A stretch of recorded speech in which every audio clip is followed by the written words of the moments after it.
In Quebec, Canada, 2008, and in Dublin, Ireland, 2012, I opened my talk by saying, I bring you warm greetings from the Philippines. Now I have to change that.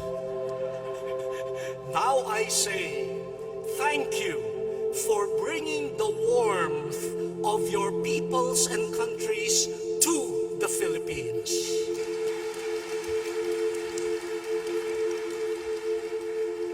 Cebu has become a much warmer place because of our Eucharistic fervor. This is climate change at its best. The climate of unity of peoples of different nations, tongues, cultures, becoming one body in Jesus Christ.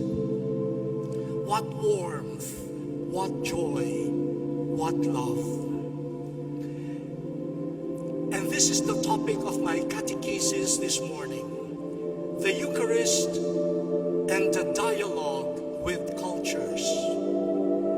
My talk will have two parts. In the first part, I will reflect on culture and dialogue. And in the second part, I will attempt to bring the Eucharist in the center of such a dialogue. The first part. The basic text for the preparation of this Congress, which I know all of you have read, true? The basic text contains a whole section on mission as dialogue with peoples and cultures. And that section ends by saying, the Eucharist will mean much for most Asians because it expresses many of the cultural values that they treasure very dearly. I believe that we can affirm the same thing of other cultures, not only of Asian cultures. But first, let me reflect on the key words, culture and dialogue. First, culture. There are various ways of defining or describing culture. I found a classical sociological definition that has been modified, which goes this way. Culture is the whole complex of forms of feeling, acting, and thinking shared by a society which allows members of the group to survive, provides them a sense of identity and belonging, and gives their lives meaning. From that definition, we see how important culture is and how no one could escape culture. In fact, culture is almost second nature to us. We don't even know that we are thinking, reacting in a particular way. It's because of culture.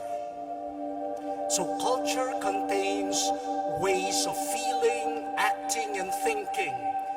And these are deeply personal, but also profoundly communal, social.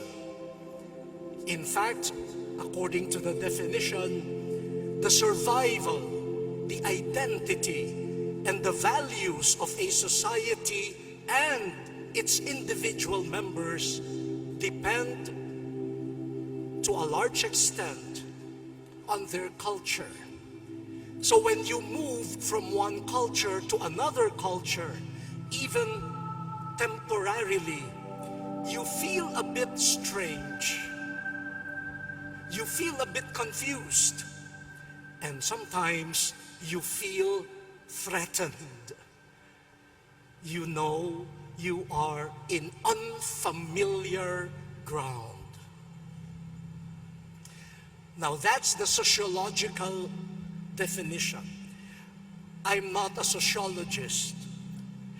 So to make culture a bit more chewable, more concrete for us in our daily living, let me alert us to ordinary signs or bearers of a people's culture. I will give you some examples. You want to understand your culture? You want to understand the culture of your family? You want to understand the culture of your parish? Look at the following things. First, the use and the arrangement of space. If your parish has a big space for parking, but no room for pastoral formation, what does that say about the culture of your parish? Look at our gathering here. How do we arrange the space? The venerable cardinals, bishops here. And then those there, I could not see anymore. And then our beloved death there. What culture is being lived out here?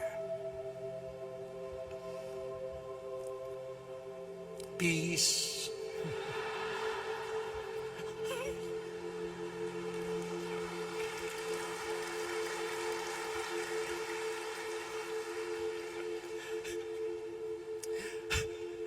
Look at your churches. How far is the sanctuary from the first pew? That speaks a lot about the culture. Now, aside from space, language. In the English-speaking world, you say the crack of dawn. Crack. In Filipino, we say bukang liwayway. Not crack, but opening. And they say in Italian, un sole che sorge. Wow. What does that reveal about culture? Heroes, remembered and honored. In some cultures, they remember always their military heroes.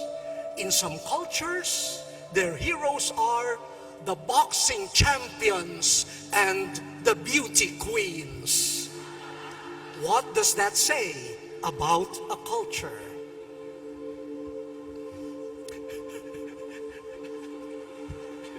Peace. The system of awards and punishment. Who are awarded? In some cultures, if you tell the truth, you are recognized. In some cultures, if you tell the truth, you are punished. What does that say about a culture? Rituals, dancing, movements, food. In one gathering, I was asked whether I preferred salted or sweet snack.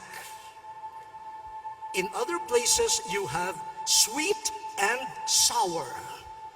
It's not either or, it is and. In Asia, you have chopsticks Asia. You also have curry Asia.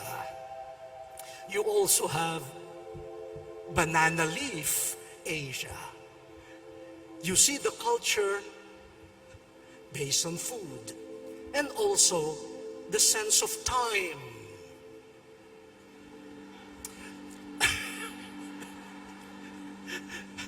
In Quebec and in Dublin, while I was doing my catechesis, periodically somebody would stand in front of me telling me 10 minutes left, 1 minute left, and then the next time we will turn off the microphone.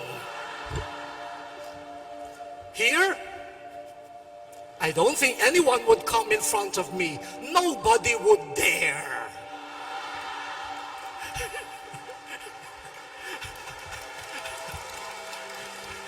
In other cultures, they will say, watch your time. In other cultures, they will say, take your time. Culture.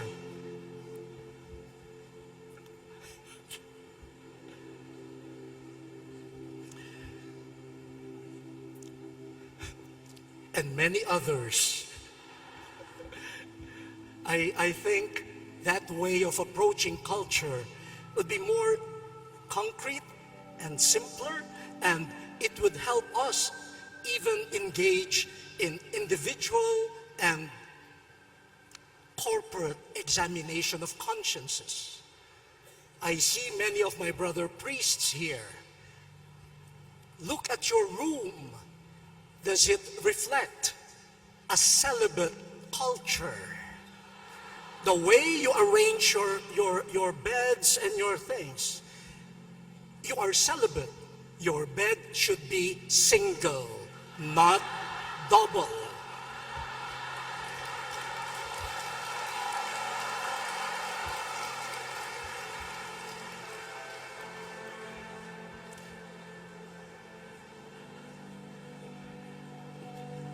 Jesus dealt with his own culture, but he offered a new way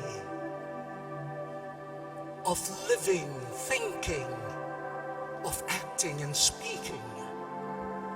How did he use and arrange space? Let the children come to me. He allowed a woman known as a public sinner to come close to anoint him. And he touched a person with leprosy. A new use of space emerging from Jesus.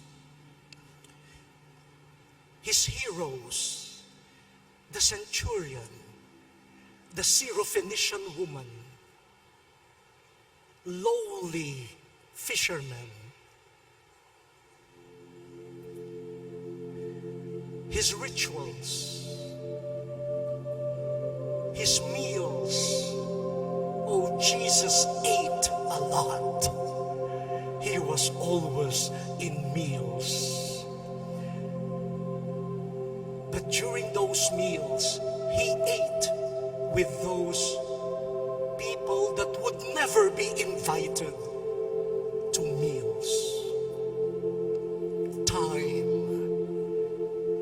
It is my Father who will determine my hour. Jesus is reshaping culture. In our contemporary time, there are many shapers of culture. The most obvious is the economic system. What is a good life? What is a comfortable life? Parents, when your child tells you, I want to pursue a degree in music, most likely, some parents will say, oh, you will not become rich as a musician.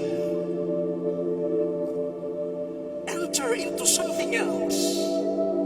Even the value system, what I will study, is dictated upon by the economic system. Belonging to a exclusive clubs, gated subdivisions. Science, technology, social communications have been great movers and creators of cultures these past decades. When I was much younger, very few people had a camera, and you had to buy films, 6 exposure, 12 exposures, so you chose the shot carefully. Now everyone has a camera embedded in the mobile phone. So everyone now is a photographer. And so when they say, may we have a photo with you, chances are, if there are 5 people, there would be 10 shots. Each one with his or her own camera, and each one saying, one more, one more, one more.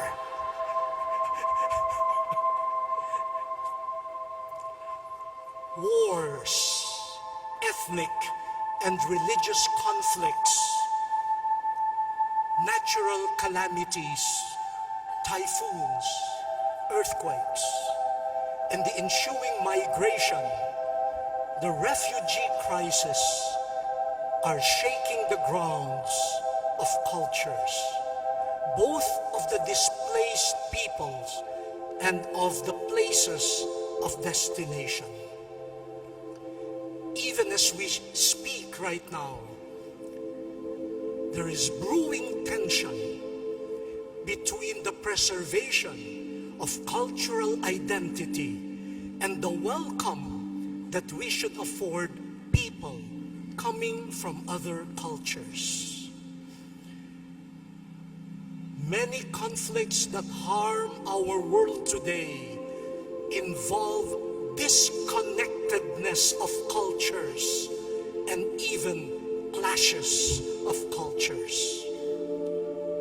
That is why dialogue is indispensable.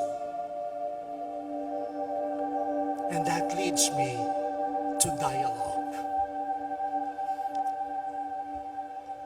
Are you still awake? Okay. Now, dialogue, a big term, especially for the churches in Asia. But how can we approach dialogue more simply and in the context of cultures, the way we have described cultures? Let us learn from the business world. Let us dialogue with the world of business. You know, in looking for managers and high-level administrators, business establishments and corporations set as one of the criteria what they call cultural intelligence. Cultural intelligence. IQ, what is IQ? It's intelligence quotient, and EQ, emotional quotient, are not sufficient anymore. Cultural intelligence is important. There are 3 components of cultural intelligence.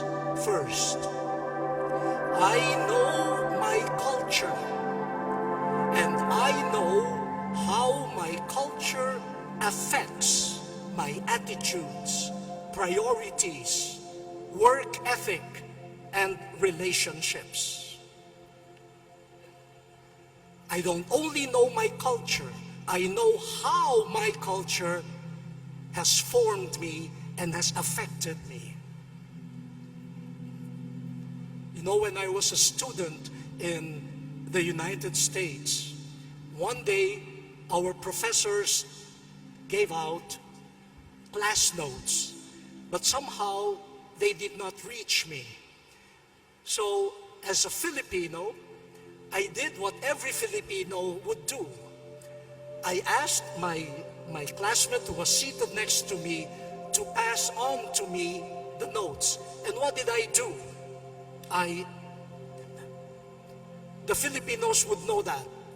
Kalabit. To call his attention. And he said, "Hey, what are you doing?" I said, "Yes, what did I do?"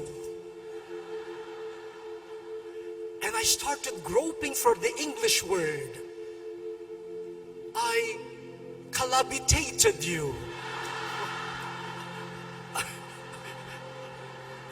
I calabitized you. And I could not find a word in English. Maybe that action was not part of their culture. So from that time on, I was always in this position. They thought I was praying all the time. But it was to avoid this very normal, natural reaction on my part doing this.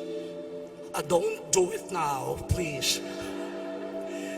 So that's part of cultural intelligence. I know my culture and how it affects me.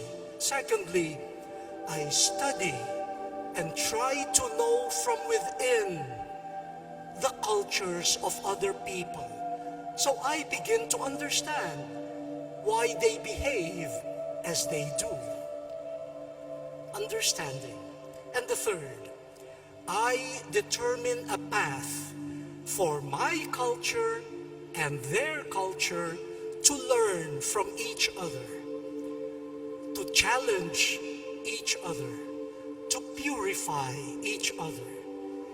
Hopefully the result is the affirmation of the beauty of each culture, the diversity of cultures, but now walking together towards the common good.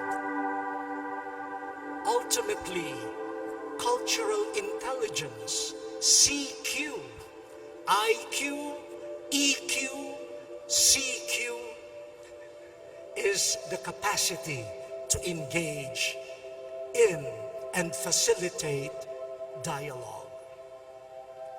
The church needs cultural intelligence. If it wants to dialogue with traditional and emerging cultures, we need that. I propose that even in seminary training, in the beginnings of formation in religious life, we should be aware of what we are doing to develop cultural intelligence. Because they develop somehow an ecclesiastical culture. When they go out to the parishes, another culture, and they don't know how to dialogue because there is no developed cultural intelligence. But dialogue grows with discernment. We should avoid the first danger, a facile or easy condemnation of values of other cultures that look strange to us. For all we know, they may contain elements of the Christian vision, but expressed in a different way. But we should avoid a second danger, which is accepting anything. We should refuse to recognize values that enjoy widespread social acceptance but are incompatible with the Christian vision. Now, why does the church engage in dialogue with cultures? For mission. Mission. For the capacity of the church to exist as an effective witness to the gospel before today's culture necessitates dialogue and cultural intelligence. We just cannot blame cultures or the enemies of truth within and outside the church. If the gospel is to be a leaven of transformation, we need to know the gospel, but we also need to meet people in their cultures. We need cultural intelligence for the sake of the gospel and of humanity.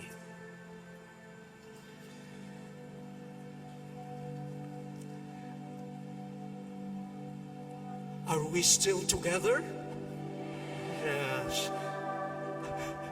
So culture and dialogue. As a bridge to the second part, let me test the theme of our Eucharistic Congress.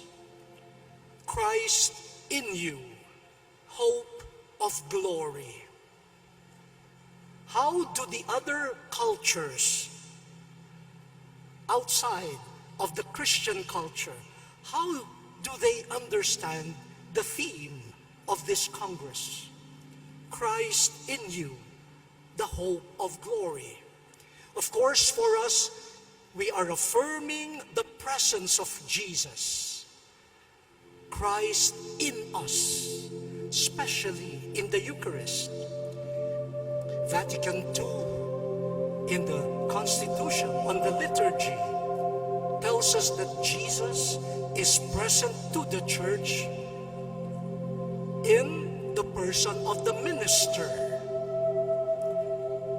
in the Eucharistic species, most especially the real presence, in the Word, in the praying community. Jesus is present. But how do you talk about presence, real presence, in a world shaped by virtual reality? Where is the real Cardinal Tagle? There or here? Some of you prefer to look there. It seems that virtual presence is easier on the eyes than this one. Now, where is the real?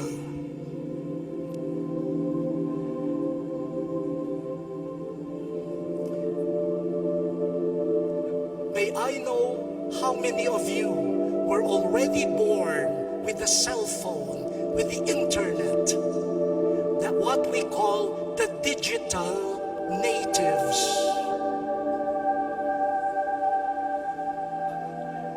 I think most of us here are digital migrants. Yeah, we are moving into this culture. The migrant workers, the Filipino migrant workers, thanks to digital technology, have contact with their families through Skype, Facebook, text messages, and other digital means. Here in the Philippines, and I know elsewhere, many mass protest movements have been organized through social media. A community is being generated by cyber technology. Is that real? Is that virtual? Yet, the same digital world or culture has formed many young people to put prominence on image. Image is everything. So I should look good on Facebook. So what is the better angle? This or that? What is real? I want to be a celebrity. Even fundamentalist, violent tendencies and the recruitment to join these terrorist groups are happening on social media. Is that virtual? Is that real? Unfortunately, even exploitation through cyber sex. That's one culture that we have to contend with. The culture of the virtual, digital world. I would be very interested in a workshop on the real presence in a digital, virtual world. When you talk to young people about real presence, what enters their mind? The adoration chapel, the monstrance, the consecration, or a Facebook page. I was having a photo with someone who had said, "Cardinal, may we have a photo?" I said, "Sure." Then she said to me, "I am your friend." And I looked at her, I said, "I don't know her." Then she said, "A friend on Facebook." I said, oh, okay. Is that a real friend?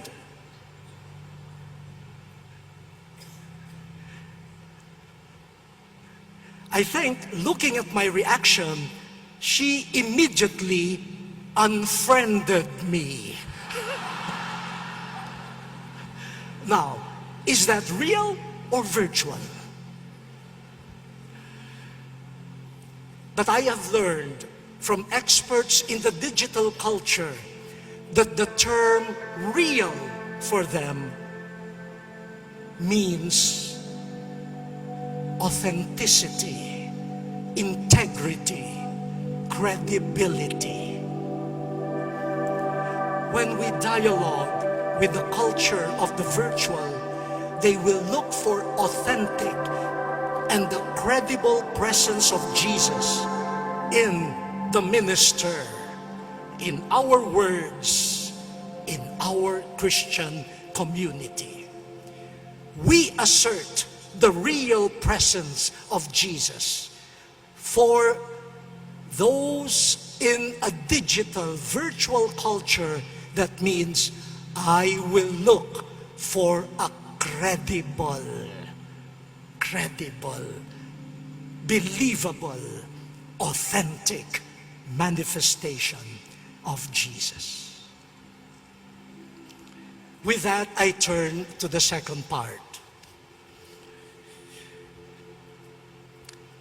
I will try to go to two. I have time only for two emerging cultures, and I would propose a way of Eucharistic dialogue with those cultures.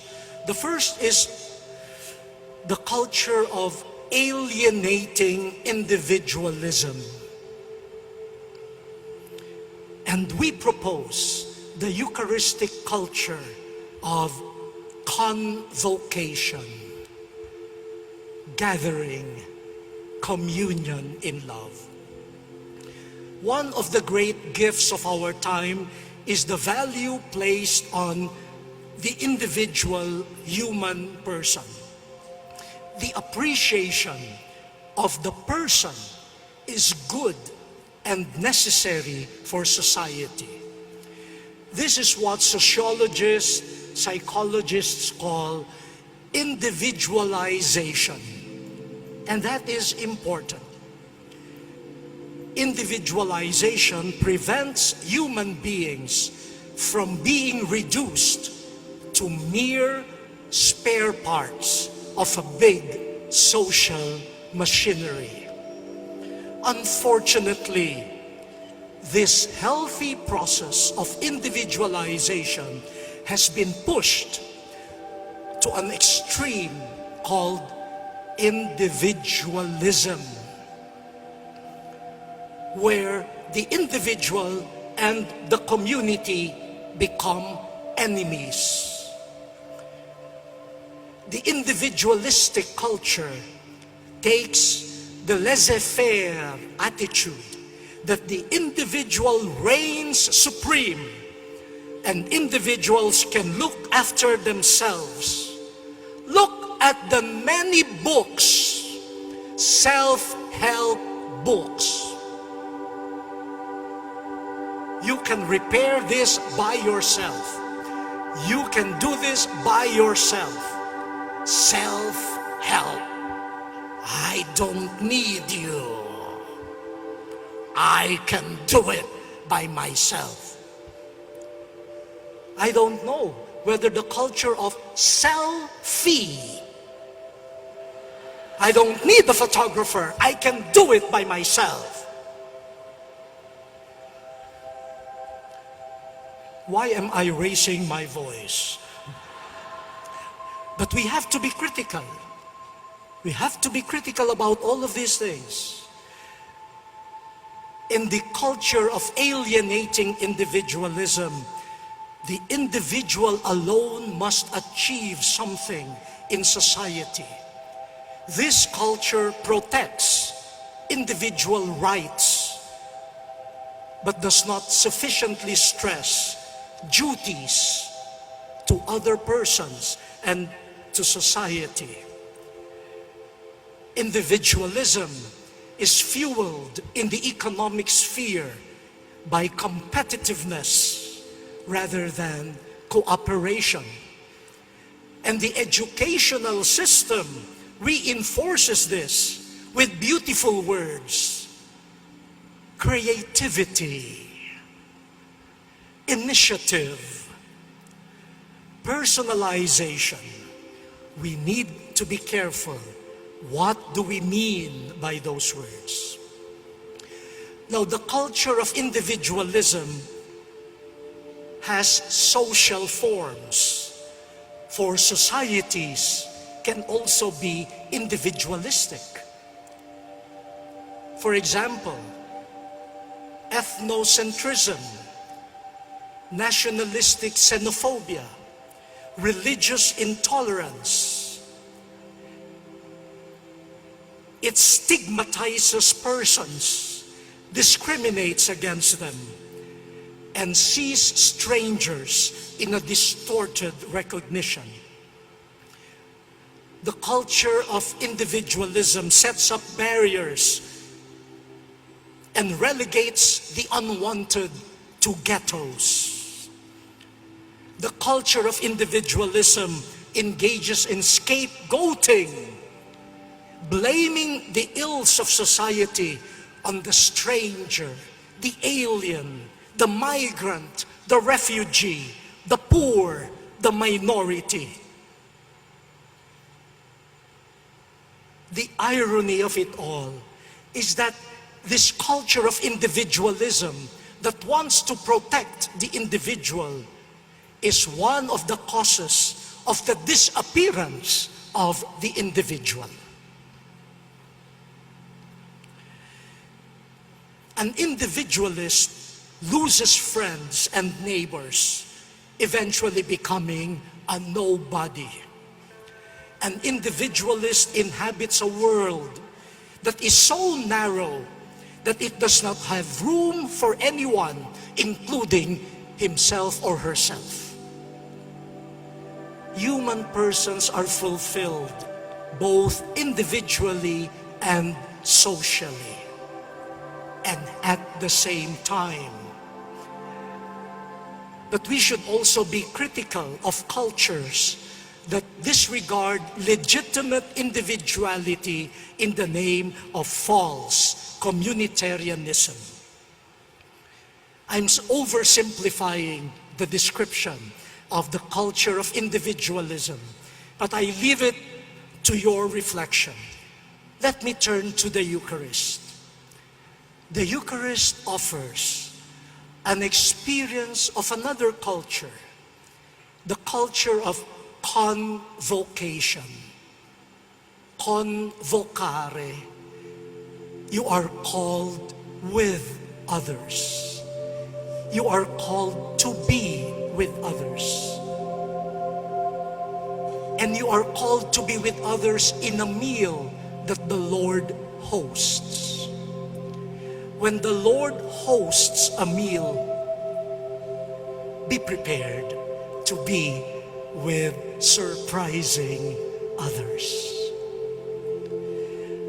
But in the meal hosted by the Lord, persons recognize a close neighbor, a fellow sinner, a sister, a brother, with a place at the family table. In each one, I see myself. As I see a brother or sister, I also discover myself. Sinful but loved, undeserving but invited, shamed but embraced, lost but trusted.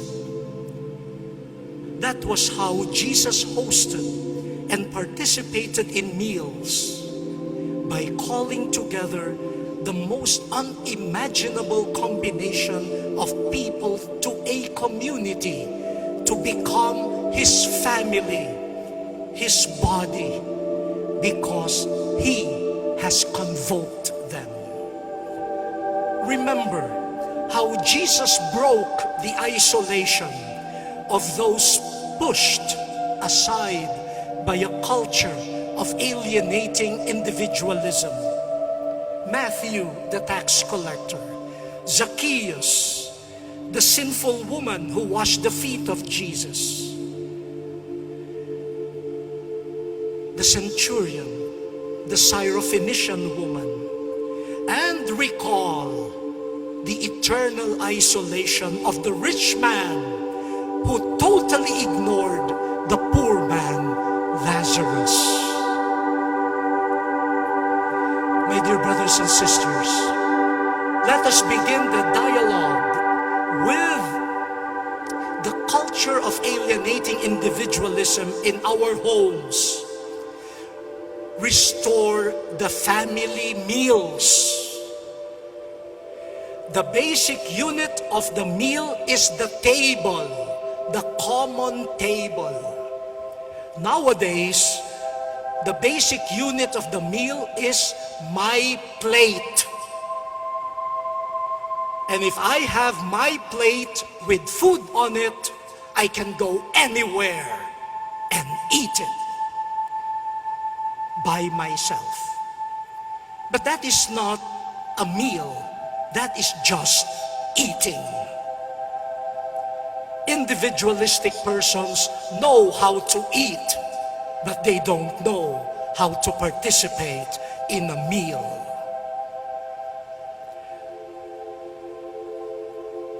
May I ask ourselves here, are our sacraments and pastoral services accessible to the poor? Are our parishes welcoming to the deaf and other people with disabilities?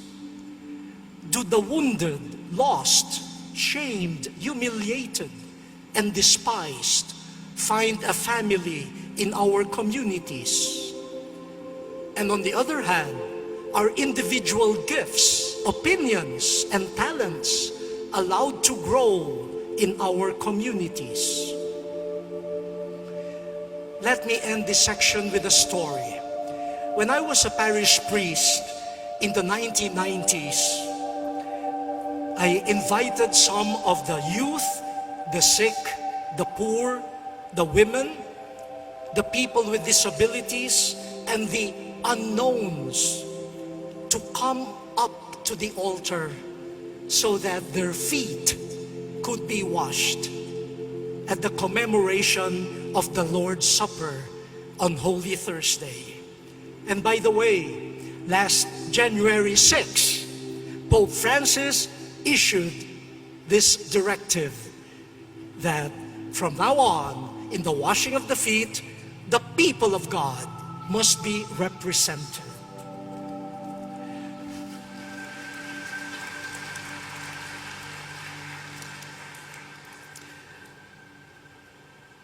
I know in some cultures, they even pass on to their children as an inheritance the sash. Andrew, Judas.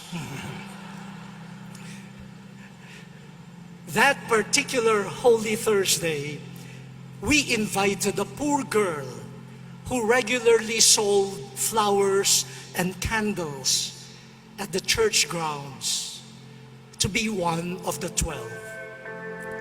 This girl had polio. She had to walk on crutches. Many people must have bought from her candles, flowers, without seeing her, without knowing her. But that evening, to commemorate the supper of the Lord, she processed to the altar, bearing the pains and sufferings of the poor and the lame. I will never forget how it felt to hold, to wash, and to kiss her foot, her limp and shriveled foot.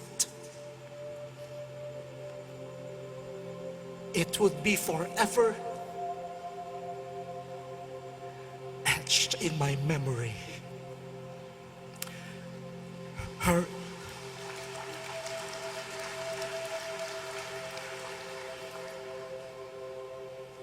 And I understood what Jesus meant when Peter refused to be washed. Washing the shriveled foot of this girl, I felt she has become part of me, and I have become part of her. And her broken body has found its proper place within this family called the body of Christ. And a few hours after the Mass, she came to me, exuberant, with the good news. Father, people flocked to me after the Mass, and they bought my flowers and candles. Then she asked me, will you wash my feet again next year?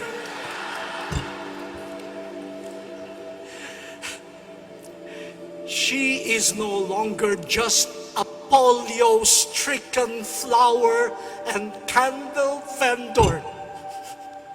She has entered the community. The wall of alienation has been torn down at the supper of the Lord.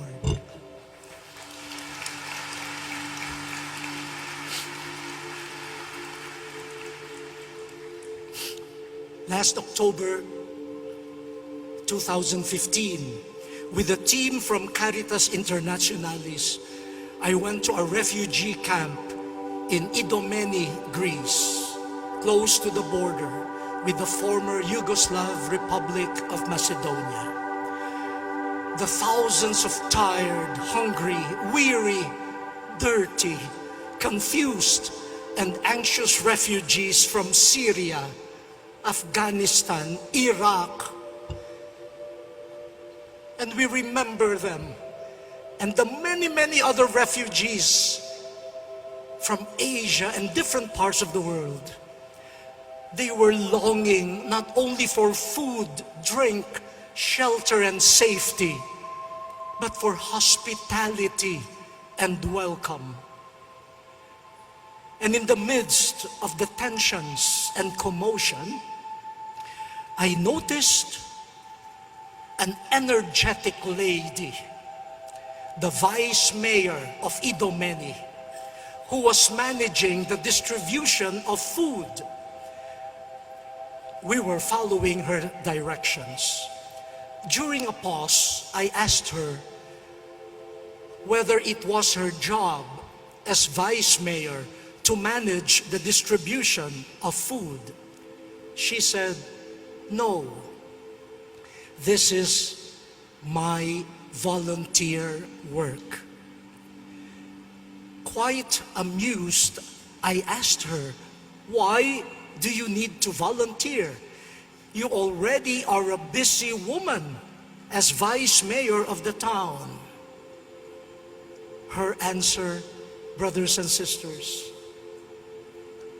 my ancestors were also refugees.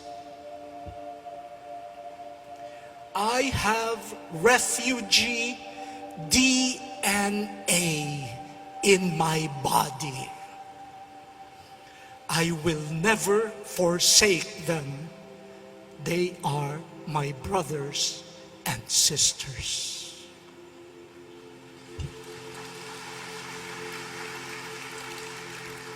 She affirmed and lived the culture of convocation, of communion, at the table of the distribution of bread in a refugee camp.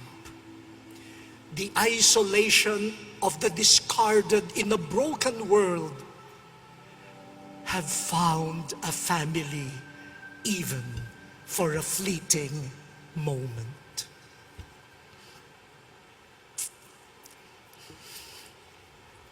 And finally, may I continue? Do I have time?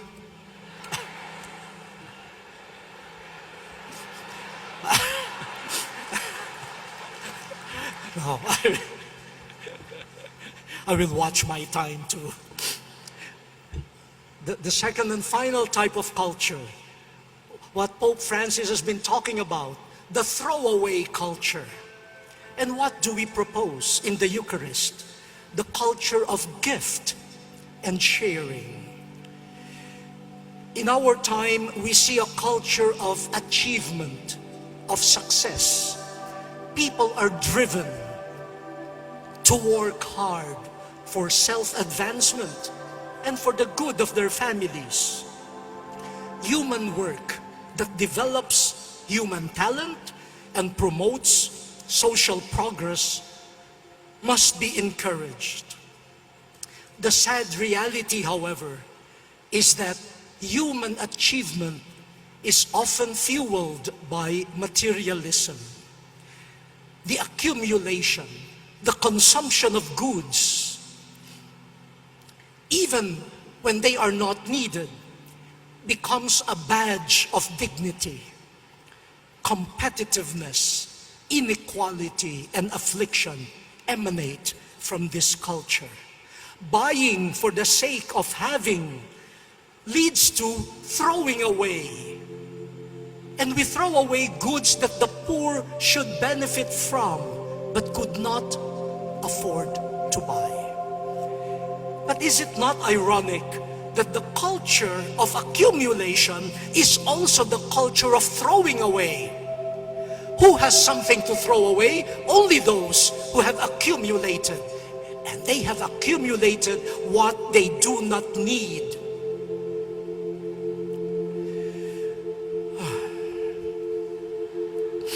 As they say, the more you grow, the more you throw. You throw so that you can buy more. And you throw again. You throw what you were not able to consume. And what a scandal when many people live in the midst of trash discarded by others. And may I appeal to you, dear brothers and sisters, when you send relief goods to victims of natural calamities, please do not send what you have thrown away.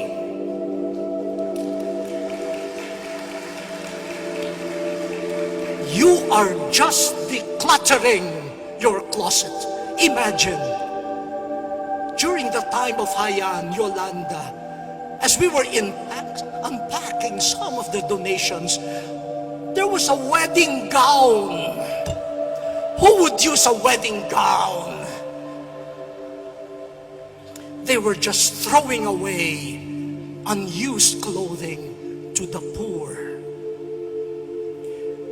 In a culture of achievement for profit, a good life and success, we lose the sense of having been graced, having been gifted, having been blessed. Everything is my achievement, and because I have achieved this, I can dispose of it as I will.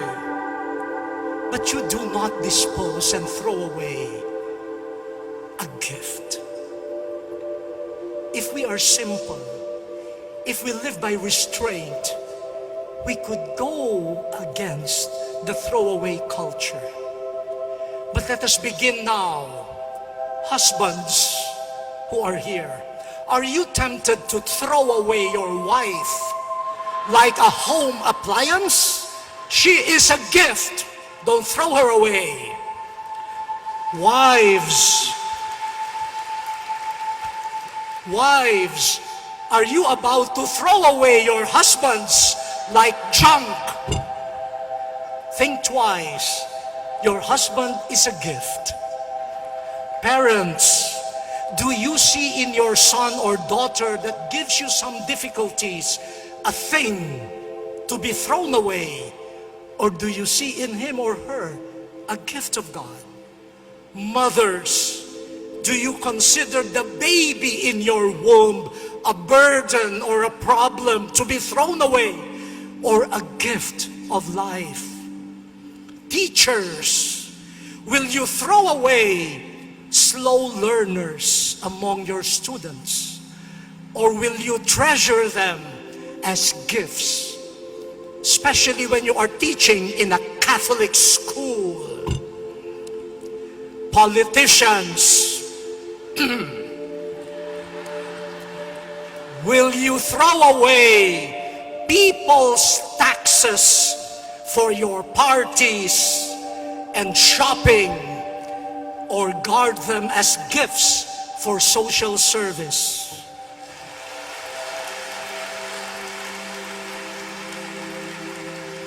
My dear Reverend Novice Mistress, do you treat a rather unique novice as a problem to be thrown away, or a gift of mystery? How do you solve a problem like Maria? Bishops, do you see our rather independent-minded priests worthy of being thrown away, or as gifts providing collaboration? Priests, religious, and lay people, do you want to throw us, bishops, away too? Believe it or not, even bishops could be gifts.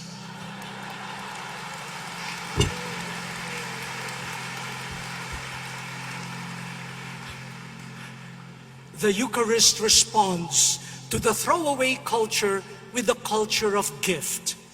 You never throw away important gifts, bread and wine, gifts of God, gifts of the earth, gifts of human hands will become the gift of Jesus' presence, a gift of presence.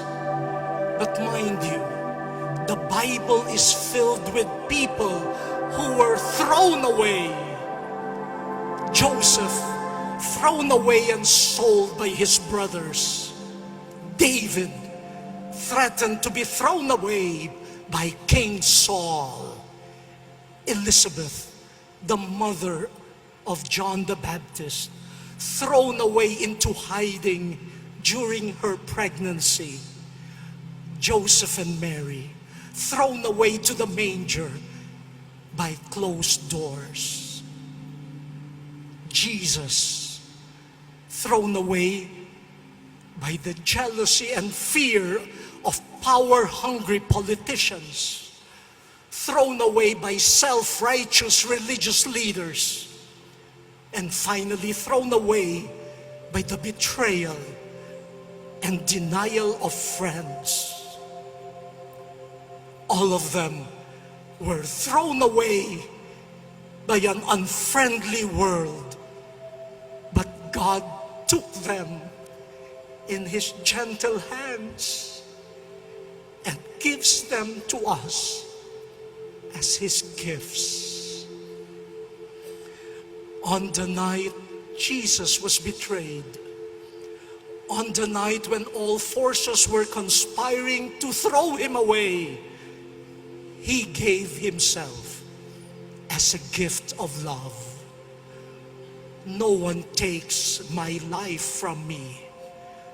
I lay it down on my own. Beware, beware. What you throw away will return as God's gift to us.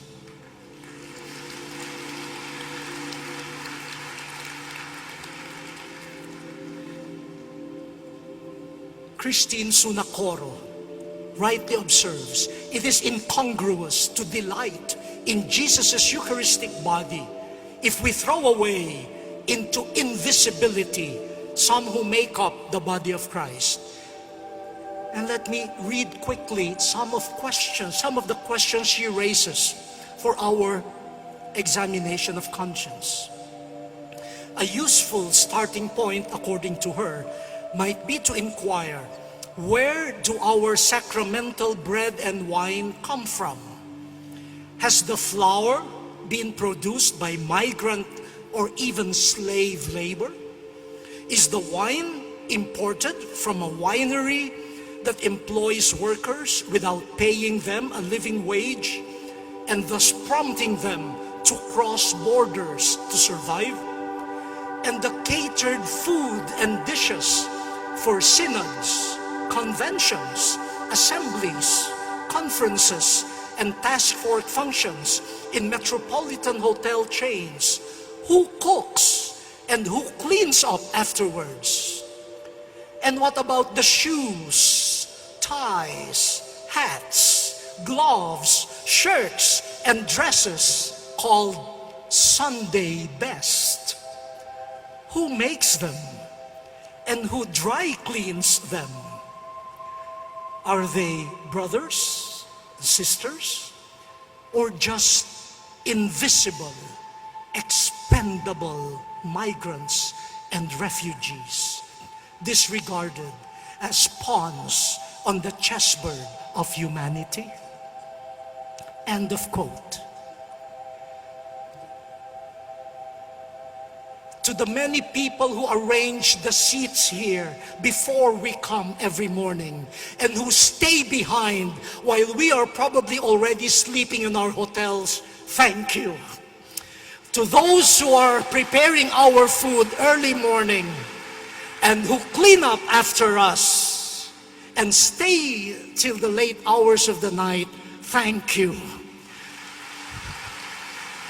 For the drivers who wait for hours to pick us up and to take us back home, missing their families and their meals, thank you.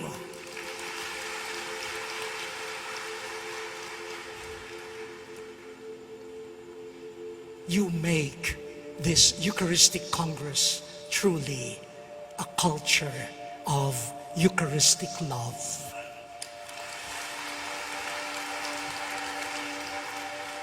I close now, I promise. Let me close by returning to the refugee camp in Idomeni. Before leaving the camp, I went back to the Caritas desk to thank the volunteers. But then I saw a new set of volunteers, a very small group, a young couple with a baby, a family. I asked them where they came from. They said, "We are from Australia. But we were born in the Philippines. So I excitedly declared, hey, I'm also Filipino. And the woman said, yes, you look familiar. I see your photograph everywhere. I said, yes. And then I asked them, what are you doing here? The answer, we are with a group touring Greece. But we heard about this refugee camp. We decided to cut short our tour, leave the group, and serve the refugees even for a day.